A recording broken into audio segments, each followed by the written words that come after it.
말씀 묵상하기 전에 하나 여러분께 여쭤보겠습니다.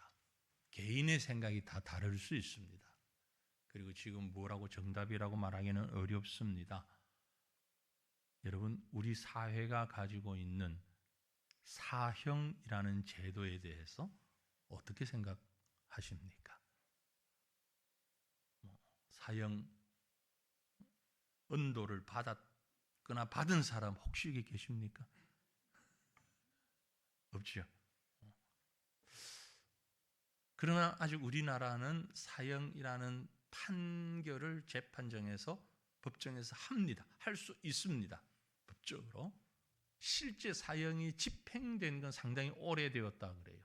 그래서 세계적으로 실질적 사형 폐지 국가라는 말은 하는데 실질적이라는 말이 붙어 있을 뿐 어쨌든 법적으로 할 수 있는 나라거든요. 지금 그것과 상관없이 어떤 모양이라도 정치적인 건 이유를 다 빼고 여러분 정치적인 이런 거 다 빼고 완전히 배제하고 순수하게 신앙과 우리의 생각을 기준으로 했을 때 사형이라는 제도에 대해서 어떻게 생각하십니까? 옳다? 그러다. 투표 한번 해볼까요? 그러면 괜히 또 왜 그래 하고 나중에 논쟁할 것 같아서 혼자만의 생각을 가지는 걸로 합니다. 두 가지 주장을 할 수 있겠지요. 첫 번째 주장은 뭐냐면 성경에도 사형을 명하고 실제로 성경에 보면 사형을 집행한 장면들이 여럿 있습니다. 그러니 사형제도 제도 자체가 잘못된 건 아니다. 신중하게 해야 되고 또 증거 중심으로 해야 하고 뭐 여러 가지는 있겠지만 그 제도 자체가 잘못된 건 아니다. 이렇게 주장할 수 있겠죠. 또 다른 한편으로는 어떤 이유라도 사람이 다른 사람의 생명을 끊는 그런 결정을 하는 행위는 그가 판사라도 잘못될 수도 있는 것이고 그렇잖아요. 아무리 법적으로 다 생각하고 뭐 정리를 하고 중론을 모았다 할지라도 잘못될 수 있으니까 사형제도만큼은 없어야 한다. 둘 다 맞는 거죠? 그렇죠? 네. 개인마다 그래서 어느 쪽이든 얘기할 수 있습니다. 저를 보고 만약 묻는다면 저는 후자 쪽을 얘기를 하고 싶고 그런 마음을 가지고 있어요. 성경에 그럼 사형 제도는 이제 유대적이고 이스라엘의 상황 가운데서 노예 제도도 바르진 않지만 있었잖아요.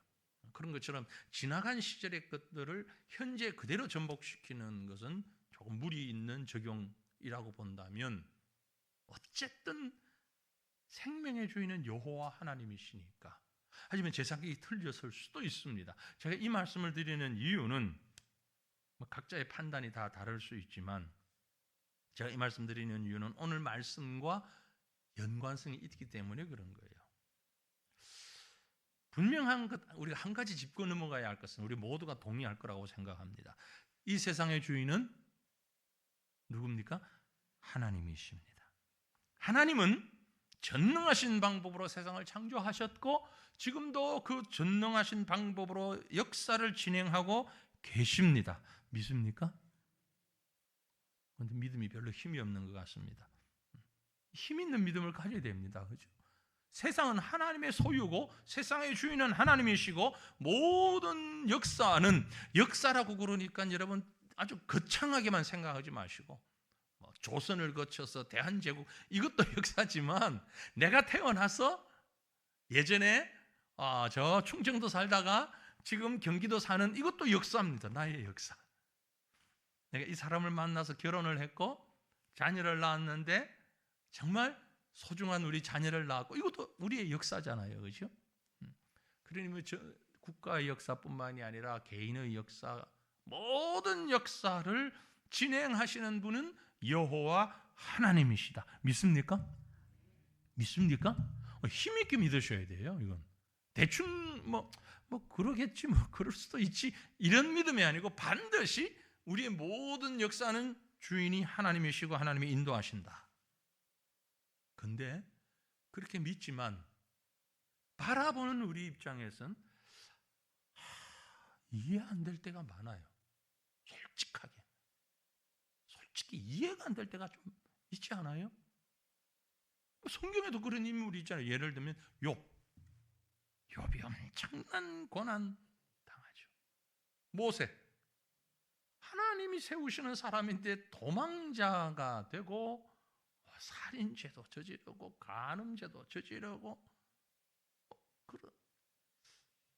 다윗, 하나님의 마음에 합한 사람인데 그 인생이 얼마나 좀 다양한지. 이스라엘, 하나님의 백성인데 광야에서 우리가 지금 예를 든 이 몇몇을 보면 이미 우리는 후대에서 봅니다. 그들의 역사가 다 진행된 다음에 수천 년 뒤에서 보잖아요. 그러니까 고개 끄덕끄덕하면서 그래, 그런 일이 있어, 하나님의 뜻이 있었지, 그렇고 말고 대단한 믿음의 사람으로 평가할 수 있는데, 만약에 우리가 욥과 같은 시대에, 다윗과 같고 모세와 같은 시대에 살았던 사람들이라면 과연 그 상황을 믿음으로 지금처럼 이해할 수 있었을까? 어떻게 보세요? 전혀 아니죠. 그렇죠? 우리 모두 마찬가지입니다. 지금 우리는 제3자로 수천 년 지난 다음에 다 끝난 다음 보니까 그래, 하나님의 뜻이었어 이러지만, 그 당시에 있었다면 전혀 그런 하나님의 뜻이어서라는 것보다는 하나님이 왜 이러십니까? 왜 하나님께서 이러지 않겠어요? 그게 이제 하나님이 역사의 주인이라는 말을 할 때 꼭 생각해야 되는 겁니다. 당연히 인간 세상에서 일어나는 모든 일들은 하나님이 하시는 일인데, 이 세상에서 살아가는 저와 여러분은, 모든 인간은 제한적 존재라는 거죠. 그렇죠? 보는 것, 듣는 것, 판단하는 것, 모든 것이 제한적일 수밖에 없습니다. 그러니 이 제한적 존재인 우리가 어떻게 무한한 존재이신 하나님을 완벽하게 이해할 수 있겠습니까? 불가능하죠. 불가능합니다. 그래서 우리는 하나님의 뜻을 모르고 지나갈 때가 너무나 많아요. 그래서 우리가 일상적으로 이런 신앙의 고백이 있는 사람은 물론이고 없는 사람들도 쉽게 하는 말 중에 우리가 흔히들 하는 말이 있죠. 누가 알겠어, 그 일을? 어떤 일이 일어날지 누가 알겠어? 그죠? 신앙을 가지지 않은 사람들조차도. 그리고 또 우리는 흔히 그렇게 깊이 생각하지 않아도 하는 말이, 하나님이 다 아셔. 하나님은 아셔. 그런 말을 하죠. 이런 믿음의 논쟁들을 바라볼 수 있는 한 편의 드라마 혹은 스토리가 오늘 우리가 읽은 이야기 속에 있어요. 우리가 읽은 본문 말씀 가운데 바로 그런 한 스토리가 지금 이 현장에서 진행되고 있습니다. 이 말씀을 묵상하면서 우리는 오늘 우리가 미처 이해하지 못하고 깨닫지 못하고 결정 내리지 못하고 무엇이 바른지를 알지 못하는 것까지 정말 하나님이 주인이라는 사실을 다시 한번 고백할 수 있는 신앙이 되었으면 좋겠습니다. 이 상황에서 보니까 또 우리의 현실에서도 똑같습니다. 사람의 생각만 가지고 분노하는 사람들이 있어요. 우리가 그랬었습니다. 아니, 어쩌면 지금 우리가 그러고 있는지도 몰라요. 지금 현실적인 문제 때문에 화가 많이 나 있는 분들. 이 화라고 하는 것은 잘못된 화일 수도 있지만 나름대로 너무 힘들었어, 너무 고통스러워서 지금 바로 이 순간에 하나님 어떻게 이럴 수, 도대체 하나님이 살아계십니까? 도대체 하나님 뜻이 뭡니까? 이렇게 반문하면서 하나님을 향하여서 또 사람을 향하여서 혹은 나 자신을 향하여서 분노할 수도 있습니다. 그런 과정이 있을 수도 있어요. 왜 그런 사람이 있는지, 왜 이런 일이 있는지 오늘 말씀해 보면은요 나와요. 자, 우리가 읽었던 말씀 가운데 33절 말씀 보세요. 뭐라고 써 있는가 하니 그들이 듣고 크게 노하여 사도들을 없이 하고자 할세. 그들이 누굽니까? 그들은 누구예요? 바로 앞에서 나왔는데 보면 이 5장 17절 보시면 대제사장과 그와 함께 있는 사람 즉 사두개인의 당파가 다 마음의 시기가 가득하여 일어나서 사도들을 잡아다가 옥에 가두었던 주체들입니다. 그죠? 그러니까 지금 베드로, 요한 이런 사도들이 활동하고 교회가 세워지는 시대에 대제사장들, 사두개인들, 그 당파들, 한마디로 얘기하면 당대의 최고 종교 지도자들, 그 당시에 하나님을 믿는 교회, 종교의 최고 지도자들, 그들이 듣고 뭘 들었을까요? 사도들이 행한 일을, 사도들을 통하여서 일어난 일과 그 이후에 혼을 내보냈는데 이들이 입 다무고 있던 것이 아니고 막 입을 벌려서 복음을 얘기하고 그들의 입장에서는 무리를 일으키고 있는 이 상황을 보고 듣고 어떻게 했다고요? 그들이 듣고 크게 노하여 사도들을 없이 하고자 하였다. 크게 노하였다. 디에프리온토라는 그 헬라 원어를 사용하고 있는데요. 크게 노하여, 괄호 안에 있는 말이 헬라 글자입니다. 성경의 원어 글자인데 이 단어의 원뜻 뭐냐면은 마음이 찢어진다, 가슴이 찢어진다, 막 살갗이 찢어진다, 이런 과격한 표현이에요. 엄청난 충격, 분노, 이러한 것들을 표현하는 말이 디에프리온토라는, 크게 노하였다. 뭐라고 지금 제가 우리말로 아주 뭐 너무너무 화를 불같이 냈다. 뭐 그 좀 약한 표현, 불같이 냈다는 말도. 여기서 우리가 주목할 것은요, 아주 대조적인 모습이에요. 어떻게 대조적이냐면은 앞에 제가 자막이 나오질 않는데요, 사도행전 2장에 보면 성경 한번 보세요. 2장 37절. 이 뭐 똑같은 상황은 아니지만 사도들이 막 복음을 전하는 그런 상황입니다. 사도들이 복음을 전하는데 아주 직설적으로 회중이 모였을 때 그 회중들 보고 너희들이 하나님의 아들을 죽였어, 직설적으로 그렇게 대어놓고 아주 경고를 하는 이런 상황에서 37절 뭐라고 했나니 그들이 이 말을 듣고 마음에 찔려 베드로와 다른 사도들에게 물어 이르되 형제들아 우리가 어찌할꼬. 이 그들은 백성들이에요. 일반 백성들이에요. 나중에 교회 구성원이 된 사람들이에요. 이들은 복음의 말씀을 듣고 어떻게 했다고요? 마음에 찔려서 베드로 앞에 와서 우리가 어떻게 해야 됩니까? 이거 우리가 어떡하지? 큰일 났네. 우리 어떻게 해야 돼요? 어디에 살아요? 이런 반응이 일어났다.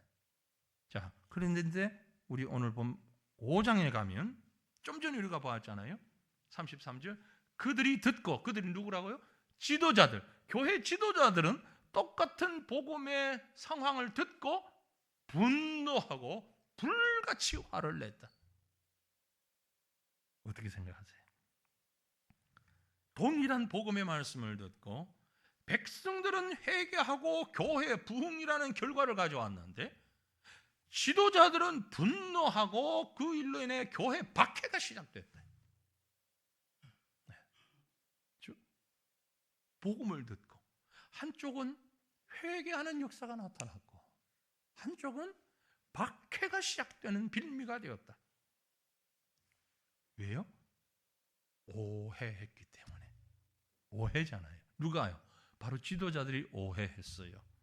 하나님의 말씀을, 하나님의 역사를 사람의 말로, 사람의 생각으로 오해한 겁니다.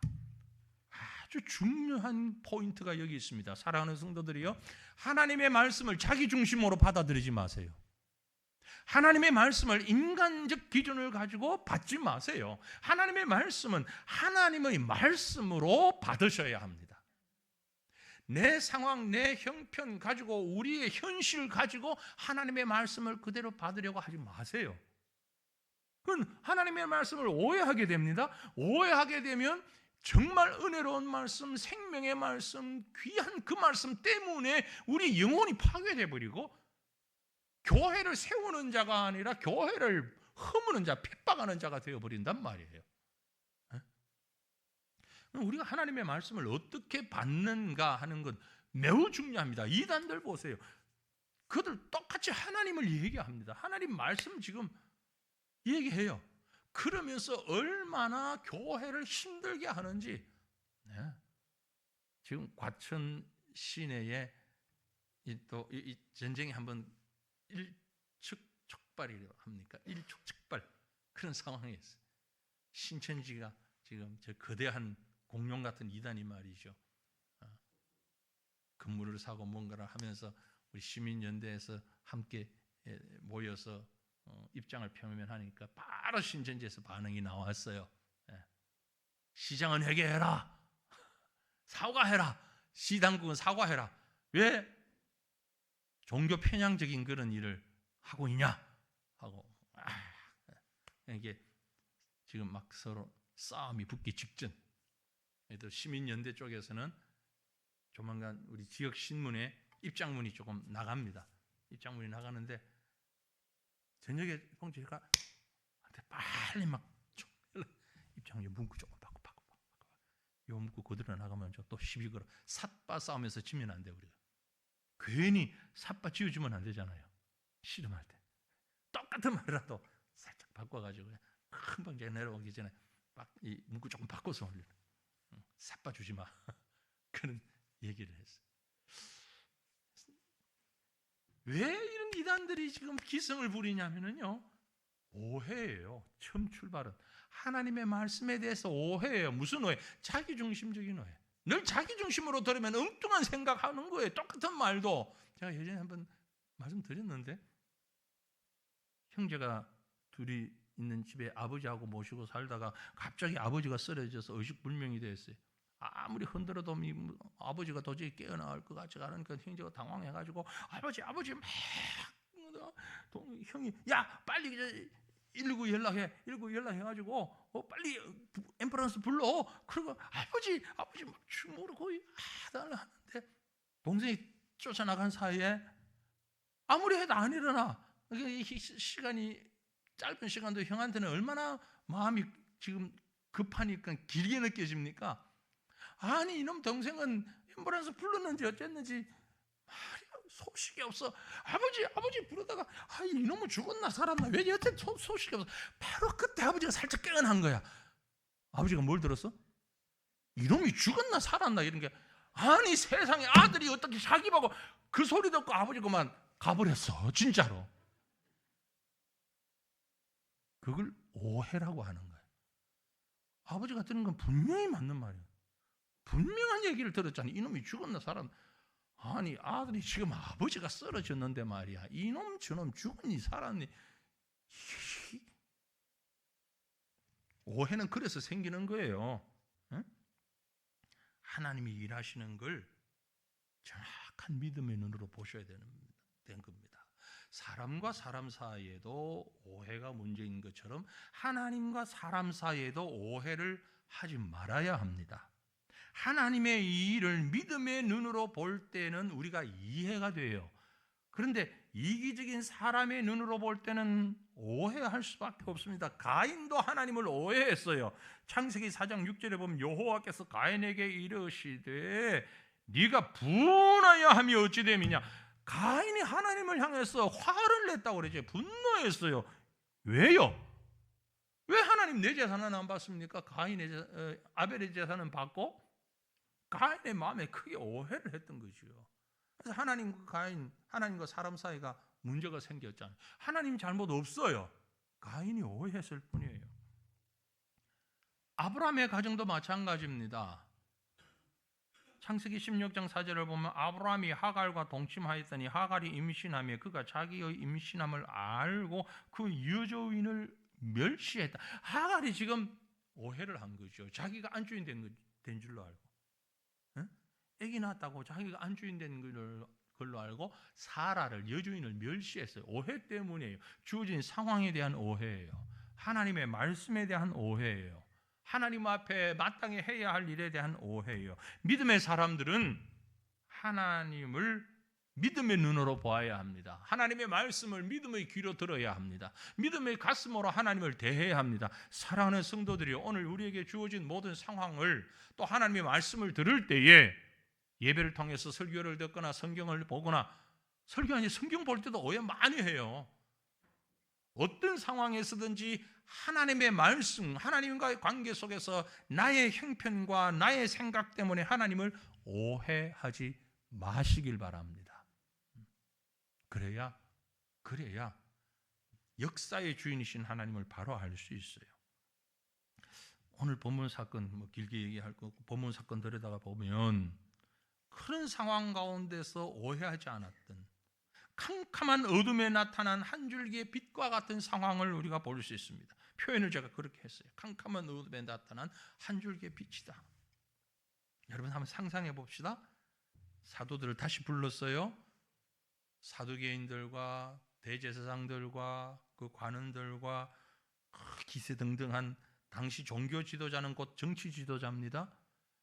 백성들이 생사 여탈권, 죽이고 살리고 할 수 있는 권한을 가진 사람들이에요. 이런 사람들이 아주 한두 사람도 아니고 쫙 포진해 있고, 베드로, 요한 불러놓고 지금 살기등등해서 막 누르고 있는, 왜 그랬어? 그런 상황입니다. 그 회의장의 모습, 마치 죽음을 기다리는 어둠이 가득한 모습 같지 않았겠어요? 상상이 되십니까? 그때의 그 상황, 그걸 제가 어둠이라고 표현했어요. 캄캄한 어둠, 바로 그 분위기를 말하는 겁니다. 죽을 수도 있는, 죽음을 앞에 둔 분위기입니다. 그러나 그 속에서 생명을 기대하게 하는 한 줄기 빛과 같은, 조그마한 빛이 쫙 비치는 것과 같은 한 사람의 소리가 있습니다. 누굽니까? 가말리엘이죠. 가말리엘이 그 무거운 분위기를 뚫고 한 얘기가 우리가 읽은 본문의 34절부터 39절에 있는 말씀이에요. 34절 이후에 쭉 39절까지 보면 한 지나간 역사를 예를 들면서까지 지금 설명을 하고 있습니다. 그 무거운 분위기를 깨면서 설명하고 있어요. 근데 이 사람의 말의 주장 핵심은요, 34절부터 39절 말씀의 핵심이 뭐냐면 38절 39절입니다. 38절 39절 뭐라고 했어요? 이제 내가 너에게 말하노니 이 사람들을, 그러니까 사도들입니다. 베드로와 요한 같은 사도들을 상관하지 말고 버려두라. 왜냐하면 이 사상과 이 소행이 만약에, 제가 이해를 돕기 위해서 조금 첨가합니다. 만약 사람으로부터 났으면 그 사상, 그 소행하는 일들 무너지게 될 것이고, 만일 이 사람들이 하는 이 일이 하나님께로부터 났으면 너희가, 여기 있는 여러 지도자들이요, 여러분이 그들을, 이 사도들을 무너뜨릴 수 없겠고, 도리어 이것은 하나님을 대적하는 자가 되는 거야. 조심해야 돼. 자, 우리 정신 차리고 다시 한번 보자. 지금 이들이 하는 이 일 가만히 두자. 왜냐하면 자칫 잘못하면 이들이 하는 이 일 하나님으로부터 시작됐으면 우리는 하나님을 대항하는 거야. 우리가 지금 하나님 앞에 큰 벌을 짓게 되는 거야. 만약 하나님이 하신 일이 아니고 쟤들이 뭔 모로가 하는 짓이라면 가만둬도 돼. 없어져. 길게 못 가. 그건 그 얘기거든요. 한마디로 역사의 주인이신 하나님의 손길에 이 상황을 맡기자라는 말입니다. 인간의 섣부른 개입으로 하나님의 역사를 망쳐서는 안 돼! 라는 말이에요. 누가 이 말을 했다고요? 누가요? 가말리엘이. 가말리엘, 어디서 듣던 이름 아니에요? 누굽니까? 사도 바울이 어디에서 배웠다고요? 가말리엘 문화에서 배웠다. 그러니까 이 가말리엘은 바로 그 가말리엘, 당대의 유대 사회 전체를 아우르는 대단한 학자예요. 대단한 학자예요. 물론 이때 가말리엘이 복음에 대해서 이해를 했는지 못했는지는 모르지만 시기적으로나 내용적으로 봐서 십자가와 복음에 대해서 완전히 이해하거나 믿거나 하는 건 아니었던 것 같아요. 하지만 당시로서 하나님을 바라보는 율법과 하나님의 말씀을 연구하고 증거하고 가르치는 학자로서, 하나님 앞에 양심적 모습을 가진 학자로서의 자세, 유명한 랍비의 손자라고 해요. 힐렐이라는 랍비의 손자이기도 하고, 그 가문이 대단한 학자 집안, 신학자 집안, 양심적인 신학자였다라는 겁니다.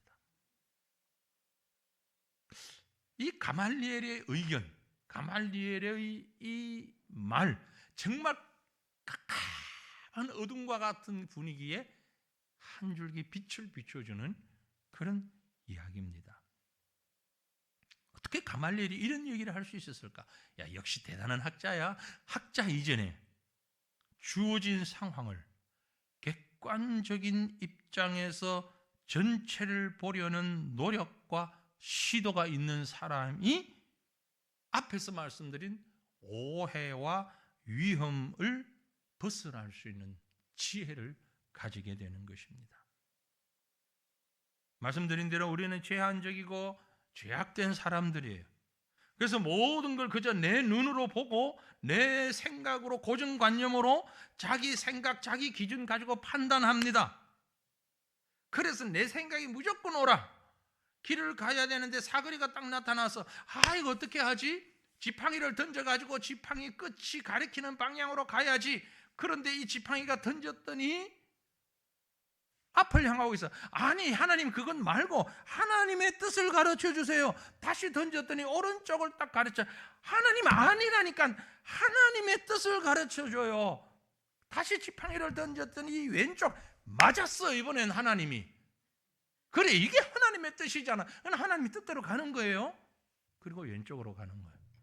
누구 뜻이요 그게? 그게 누구 뜻이냐? 자기 생각이잖아요. 그죠? 그런데는 곧 죽어도 끝까지 그게 하나님 뜻이래. 하나님한테 물어봤어 내가. 그리고 하나님이 이렇게 응답하셨대. 누가 뭐라고 그러도 나는요 내 생각대로 안 해요. 나는 하나님의 뜻대로 살아요. 내가 얼마나 많이 기도했는데, 2번 3번 금식하며 기도했는데 하나님이 분명히 그 뜻을 보여주셨어요. 이게 왼쪽으로 가는 게 하나님의 뜻이에요. 이게 우리의 모습이에요. 하나님 뜻하고 아무 상관없잖아요.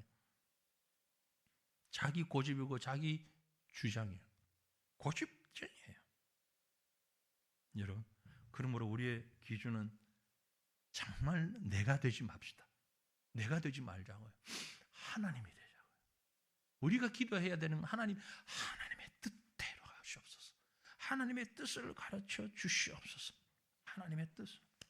그래서 우리에게 필요한 게 뭡니까? 다른 사람들이 다 노라고 얘기하지만 우리가 하나님 앞에서 예스라고 말할 수 있어야 돼요. 다른 사람이 다 예스라고 해도 우리는 노라고 말할 수 있어야 돼요. 노아 같은 사람, 소돔성 멸망하는 그 일에 아브라함 같은 사람, 믿음의 소신을 가진 사람, 야고보 5장 12절에 기록하기를 내 형제들아 무엇보다도 맹세하지 말지니 하늘로나 땅으로나 아무 다른 것으로도 맹세하지 말고 오직 너희가 그렇다고 생각하는 것은 그렇다 하고 아니라고 생각하는 건 아니라 하여 정죄받음을 면하라. 하나님 앞에서 하나님이 이걸 말씀하신다. 객관적인 말씀의 기준을 가지고 예스와 노를 분명히 하라는 거예요. 여러분, 하나님은 지금도 살아계십니다. 그리고 일하십니다. 내가 알지 못하고 이해하지 못하고 전혀 생각조차 하지 못할 때에도 하나님은 일하십니다. 그것도 아주 열심히 일하고 계십니다. 하나님의 열심이 어느 정도인가 하니 나 같은 사람 하나 구원하기 위하여 수천 년 동안 역사를 진행시켜 오실 만큼 열심히 일해 오셨습니다. 누굴 구원하시기 위해서? 나 같은 사람.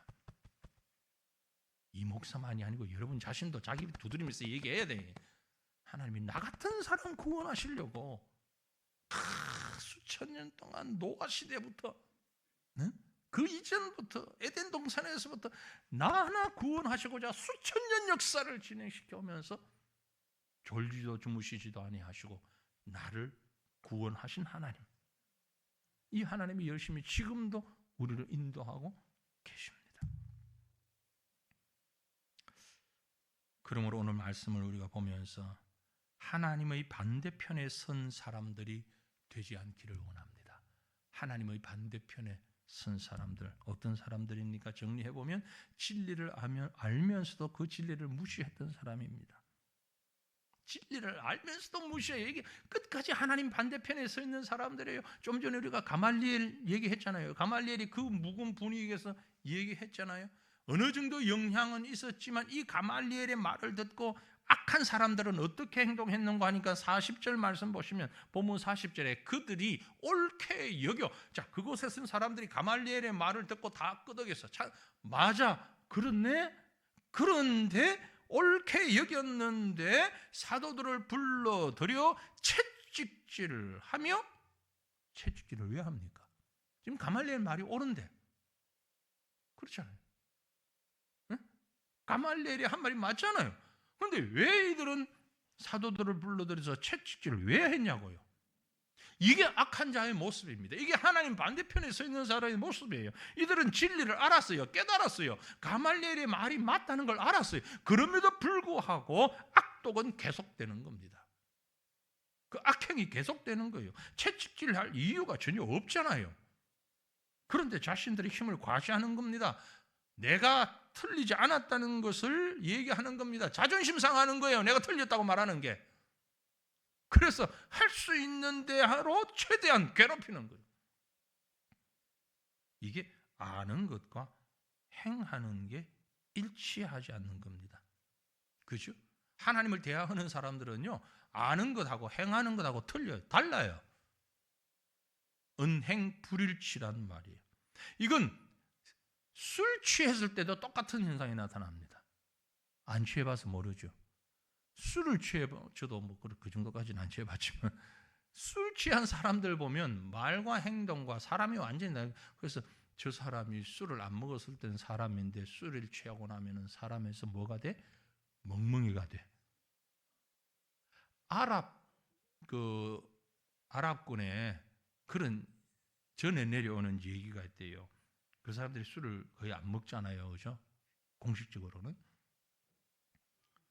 옛날부터 그런 얘기가 나오는데 사탄 마귀가 한번 아랍 훌륭한 사람에게 찾아와가지고 당신에게 앞으로 큰 재앙이 끼쳐질 거다, 큰 화가 미칠 것이다. 이 재앙을 피하려면 내가 말하는 세 가지 중에 한 가지를 꼭 해야 돼. 자, 어떤 걸 할 거냐는 당신 선택에 달렸어.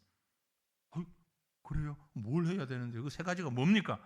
사탄이 말합니다. 하나는 너의 종 가운데 하나를 죽여야 돼. 지금 이유 없어. 종 하나를 죽여야 돼.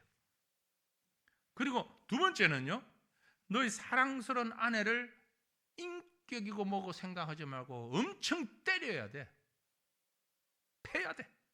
이유 없이 때려. 세 번째는 큰 술병을 하나 가지고 오더니 이거 두 가지가 싫으면 이 술을 다 마셔야 돼.